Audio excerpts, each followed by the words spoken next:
Okay, this video is going to be looking at how we can use the random number table on the Excel A-level formula booklet. So I have a copy of it here, and you can see as you scroll down, you've got content for AS Maths, A-level, pure, stats and mechanics, and so on. And then you get to section 5, and you'll see there's a random numbers table.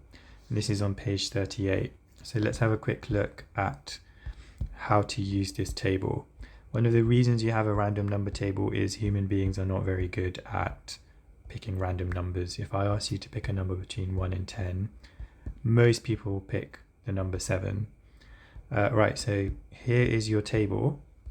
So let's say you get a question that asks you to pick 3 numbers. Each of them are 3 digits. And they have to be between 100 and 500. And you've been asked to use the random number table for this. So you will usually be given which row to pick as well. So let's just, for some reason, let's stick with the number 3, say third row. So these criteria I've made up here, but it might be different. You might be asked to find a 4-digit number. You might need 7 of those numbers, and the range might be different as well, but we're going to stick with this for now. So here's the third row. So I'm going to focus on this row.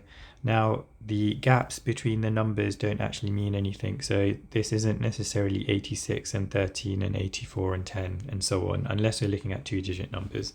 The gaps are just there so it's easier to read the table and not to lose track in a big group of numbers. So here's my third row, and all I'm going to do is underline every 3 digits here, and then I'm going to go through this list, and I'm going to keep the numbers that are in the range that I want. Now the range I want is 100 to 500. So the first 3 digits are 784. That is not in my range. It has to be a number between 100 and 500, so cancel that. The next one is 806, which is too big. 378 is in my range, so 378 is my first number. Then I've got 226, which is also between 100 and 500. Then I've got 010. So the 0 is important because it's a placeholder, but essentially it's just the number 10. So that's less than 100, we can't use that. Then I've got 664, which is too big. And then I just keep going. 659 doesn't work.